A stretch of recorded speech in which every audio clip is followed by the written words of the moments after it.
जी नमस्कार। का हो भैया, तार लोग के जब स्टेज पर से पेट ना भरुए तो बंद कमरा में कदम घेट में घेट जोड़ा के खूब रो बोल हो।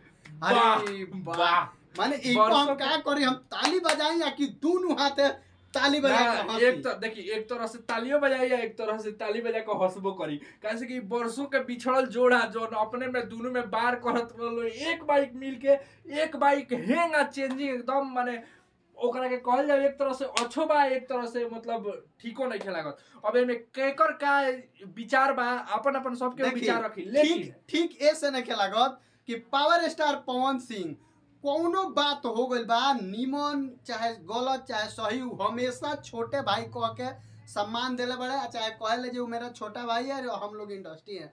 लेकिन शर्म तो इनका नहीं खियावत जिन उनका से चिल्ला चिल्लाए मंच पर कहत ले उनका घरे सोहर ना होई, हम रेथी लिखवा ले तनी ना होई, उनका से कहियो लइका ना होई, उनकर चार गो मेहरारू बाड़ी सो, उनका गजल गावे के लूर ना आवेला, उनका गजल उनका भजन गावे के लूर ना आवेला।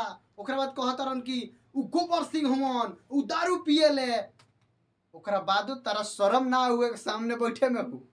चलिए छोड़ी बात शर्म के बात, लेकिन एगो बात बावे कि बवाल में बात भइल बा बीच में बैठ के रूम में बैठ के हमनी के ई रूमर सुनत आए रहे कि पवन खेसारी के मीटिंग होखे वाला बा, पवन खेसारी के आखिर में मीटिंग होइए गई, लेकिन हमनी के लगवे कि खाली मंच पे भइल बा। सबसे खुशी के बात ई बा जब मंच पे जब पेटिंग के लोग के ना भरुए तो ई लोग बंद कमरा में जाके खूब घेट में घेट जोड़ा के रोले बोलो, माने मन एकदम लाल पुआर हो गए बोलो। आई भोजपुरी खातिर ठीक बा, अगर ई लोग डील कइले एगो फिल्म बना देलो तो साला कोनो बॉलीवुड हो को चाहे साउथ कोनो टक्कर ना दी। हम दिखाएंगे भोजपुरी क्या है। अगर ई लोग सही में मिल के आ सही में अगर ई मतलब जोन सच्चाई पवन सिंह कलरवन के हेजा से नहीं मिलत त हेजिकियो से मिलाओ, कहीं हेजिकिया वाला मिलल होई तो 2 दिन बाद तो शांत हो जाई, लेकिन अगर हेजा से मिलल होई तो भोजपुरी के बढ़े से केहू ना रोक पाई।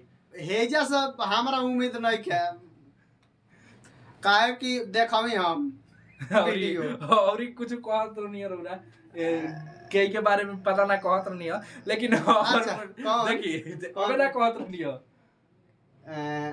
का उहे रूमो में के हां ई बतिया माने भोर पर जाला को दिमाग में से उतर। जैसे ई बात बानू कि मंच पहिलो फॉर पेट गोले मिलवेलू, ठीक बा, ओकरा बाद बंद कमरा में गवेलू, रोत रोत रोत लार पुआर हो गरवेलू दोनों जना। ओकरा बाद इनका लोग के हैंगा छोड़ावल गए, दो हंसों की जोड़ी बिछड़ गयो रे। हम तो सोचे तनी कि रूमवा में अकेले मिल के का होत रहुए, बात विचार होत रहुए कुछ माने देखिए रूम में मिलला से कुछ हमरा तनी याद आवेला, ठीक बा। सब होइलो समझत होइलो, ठीक बा। बाकी जोन बा अपन अपन विचार दियलो, ठीक बा। हमनी के मजाक करतन सन ज्यादा, लेकिन भोजपुरी खातिर बहुत बढ़िया बात बा जे 2 स्टार मिल गइलो, बरकरार मिलल रहलो आ खूब अब तरक्की करलो, आगे बढ़लो। लेकिन हमनी कहि जोन बात करनी सन आधा मजाके से ऊपर रहला, कैसे कि धुरंधर भैया हमनी के सिखा देला बा उनकी खोदत रह तो मजाक करनी सन, ठीक बा। ज्यादा से ज्यादा वीडियो को लाइक करे के बा, शेयर करे के बा। हमनी के मिलते हैं अगला वीडियो में।